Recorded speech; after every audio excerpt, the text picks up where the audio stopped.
Hello दोस्तों, देखिए ये प्रकाश अपवर्तन का ऑब्जेक्टिव है। इसको हम बनाएंगे। देखिए कह रहा है समतल दर्पण द्वारा बना प्रतिबिंब कैसा होता है। समतल दर्पण द्वारा बना प्रतिबिंब होता है। तो समतल दर्पण द्वारा जैसे देखिए समतल दर्पण में भी वो आभासी प्रतिबिंब बनता है, अवतल दर्पण में भी आभासी प्रतिबिंब बनता है और उत्तल दर्पण में भी आभासी प्रतिबिंब, तीनों में आभासी प्रतिबिंब बनता है। आभासी का ही दूसरा नाम होता है काल्पनिक, समझे। तो यहाँ पूछा है कि समतल दर्पण द्वारा बना प्रतिबिंब कैसा होता है, तो इसका जो राइट आंसर हो जाएगा एक काल्पनिक होता है। कैसा होता है? काल्पनिक होता है। परावर्तन का कोण होता है, तो देखिए परावर्तन जो कोण होता है, परावर्तन कोण होता है आपतित किरण और दर्पण की सतह के बीच के कोण। नहीं, आपतित किरण हम समझा देंगे, लिखे हुए थे। अब देखिए यहाँ पर हम लिखे हुए हैं पहले से कॉपी पर। देखिए इसको समझ लीजिए एक बार अच्छा से। इसमें नहीं लिखे हुए हैं, यही समझा देंगे, आप कैसे मत लीजिए। यहाँ पर देखिए परावर्तन के नियम जो होता है, परावर्तन के नियम देखिए, परावर्तन के नियम क्या होता है। जैसे ये है, ये क्या है बोलिए। यहाँ पर देखिएगा ये वाला एक दर्पण है, ये दर्पण है। आने वाले किरण को आपतित किरण बोल रहे हैं, जाने वाले किरण को परावर्तित किरण, और इस पर क्या डाला गया है? अविलंब। तो इसे समझा देते। देखिए आने वाले किरण को आपतित किरण और जाने वाले किरण को परावर्तित किरण, और इस पर एक डाला गया है अविलंब डाला गया है, और इसके बीच में जो कोण बनता है इसको आपतन कोण बोलते हैं, और इसके बीच में जो कोण बनता है इसको आर बोलते हैं। इसको आपतित किरण बोलिएगा, समझाने के लिए लिख रहे हैं, नहीं तो हम इतना लिखने की कोई जरूरत नहीं है। आपतित किरण है, ये वाला परावर्तित किरण है, परावर्तित किरण है, और ये वाला जो है अभिलंब है, अभिलंब। तो आपसे पूछा है परावर्तन का कोण होता है, तो देखिए परावर्तन ये परावर्तित किरण और अभिलंब के बीच में जो कोण बनता है उसको परावर्तन कोण कहते हैं। ये क्या हो गया इसमें देखो तो, परावर्तन कोण कहते हैं इसको। यहाँ पर देखिए ये वाला कोण कौन है? ये वाला है परावर्तन, परावर्तित किरण और परावर्तन के बीच के जो कोण बन रहा है इसको बोलेंगे परावर्तन कोण। तो यहाँ पर क्वेश्चन पे पहले यहाँ समझिए क्या है। आपतंती किरण, आपतित किरण ये वाला है, आपतित किरण और दर्पण सतह के बीच कोण, ये नहीं होगा। दूसरा है आपतित किरण और दर्पण सतह पर खींचे गए अभिलंब के बीच के कोण, ये भी नहीं होगा। परावर्तित किरण दर्पण सतह के बीच के कोण, ये भी नहीं होगा। परावर्तित किरण दर्पण सतह पर खींचे गए अभिलंब के बीच से, इसका आंसर हो जाएगा दूसरा है। कितना नंबर? घ नंबर हो जाएगा इसका आंसर। तो ये प्रकाश अपवर्तन में कितने नियम होते हैं? तो देखिए कोण आई जो होता है, आपतन कोण इसको बोलते हैं, कोण आर के बराबर होता है, माने आपतन कोण बराबर होता है परावर्तन के। ये आपतन कोण आई को बोलते हैं आपतन कोण, बराबर हो जाएगा परावर्तन कोण के।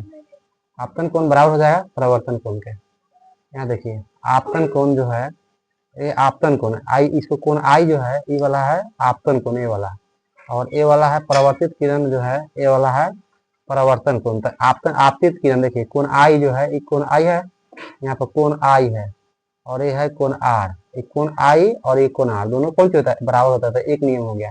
दूसरा नियम क्या हो गया? इसका आपतित किरण, यहाँ पर आपतित, आपतित किरण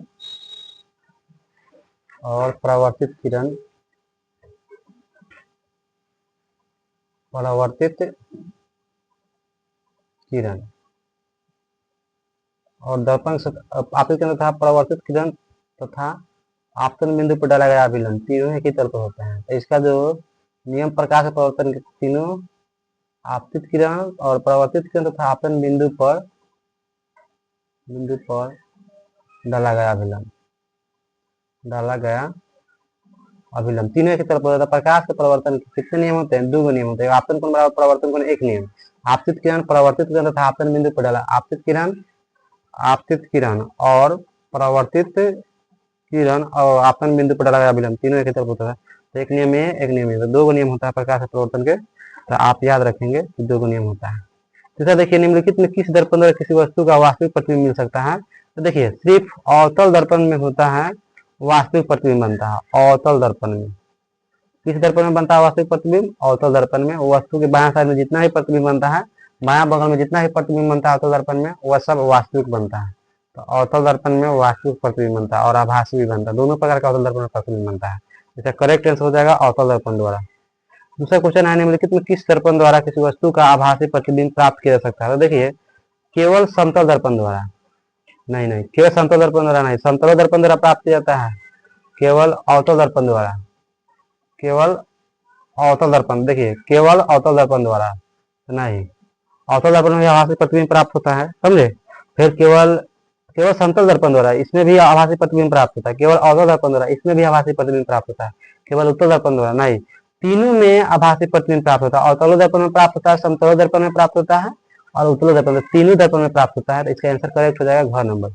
वस्तु से छोटा और आभासी प्रतिबिंब में से किस दर्पण से प्राप्त होता है? वस्तु से छोटा और आभासी प्रतिबिंब। देखिए उत्तल दर्पण में वस्तु से कहीं पर वस्तु रखिए, वस्तु के अनंत पर रखिए या ध्रुव के बीच में रखिए, इसका प्रतिबिंब देखिए कहीं पर भी रखिएगा, इसका प्रतिबिंब कहाँ प्राप्त होगा? वस्तु से छोटा ही प्रतिबिंब, वस्तु से छोटा प्रतिबिंब उत्तल दर्पण में ही प्राप्त होता है।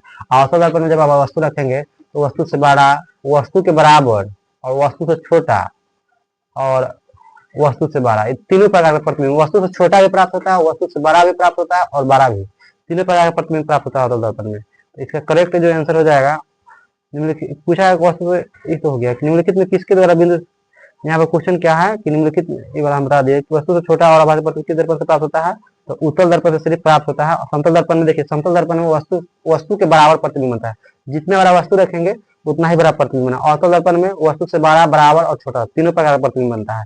और उत्तल दर्पण में वस्तु से छोटा प्रतिबिंब। निम्नलिखित में किसके द्वारा किसी बिंदु स्रोत के समांतर किरण पुंज मिल सकता है? तो अवतल दर्पण में समांतर किरण पुंज मिलता है, ठीक है ना।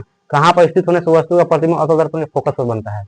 देखिए दोस्तों, हम बता रहे हैं यहाँ पर कि कहाँ पर वस्तु रखेंगे कि प्रतिबिंब जो होगा फोकस पर बनेगा।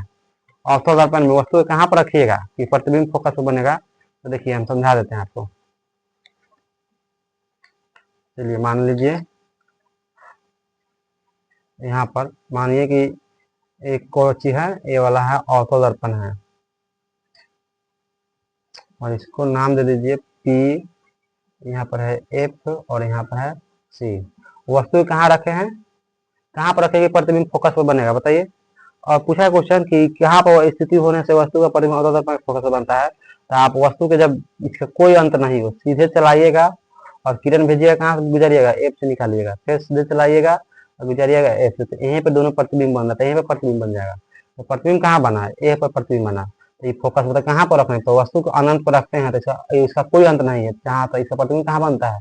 वस्तु का अनंत पर रखते हैं, इसका प्रतिबिंब कहाँ बना? फोकस पर। तो इसका जो करेक्ट आंसर जो हो जाएगा, इसका करेक्ट आंसर क्या हो जाएगा बोलिए? अनंत पर। तो इसका आंसर जो हो जाएगा करेक्ट, अनंत पर रखिएगा, इसका प्रतिबिंब फोकस पर बनेगा। अवतल दर्पण फोकस दूरी, उसकी औकाता त्रिज्या, देखिए अवतल दर्पण की जो फोकस दूरी है, ये फोकस दूरी, इसकी औकाता त्रिज्या कौन सी होता है? आधा होता है। फोकस दूरी जो होता है इसकी औकाता त्रिज्या के आधा होता है, तो इसका आंसर आधी हो जाएगा। अवतल दर्पण में वस्तु की स्थिति फोकस और ध्रुव के बीच में रखते हैं। अवतल दर्पण में वस्तु के फोकस और ध्रुव के बीच में, देखिए ये जानते हो, ये है, चलिए मानिए कि पी है, ये एफ है और ये सी है। क्वेश्चन क्या बोला है कि और किसी औसत दर्पण में वस्तु की स्थिति फोकस और ध्रुव के बीच में रखते हैं। फोकस और ध्रुव के बीच में, यहाँ पर वस्तु रखिएगा, सीधे चलाइएगा, एफ से निकाल दीजिए, फिर ध्रुव की दिशा में चलाइएगा और इसका प्रतिबिंब इधर की ओर बनेगा, वस्तु से 12 प्रतिबिंब बनेगा।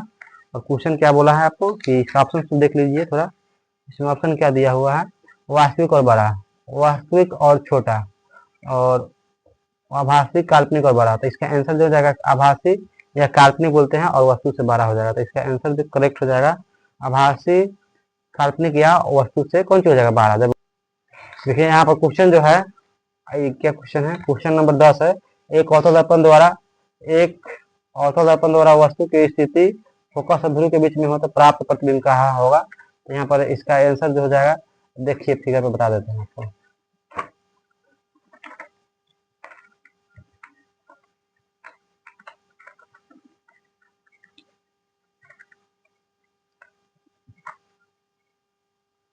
देखिए मान लीजिए कि ऑर्थो दर्पण है,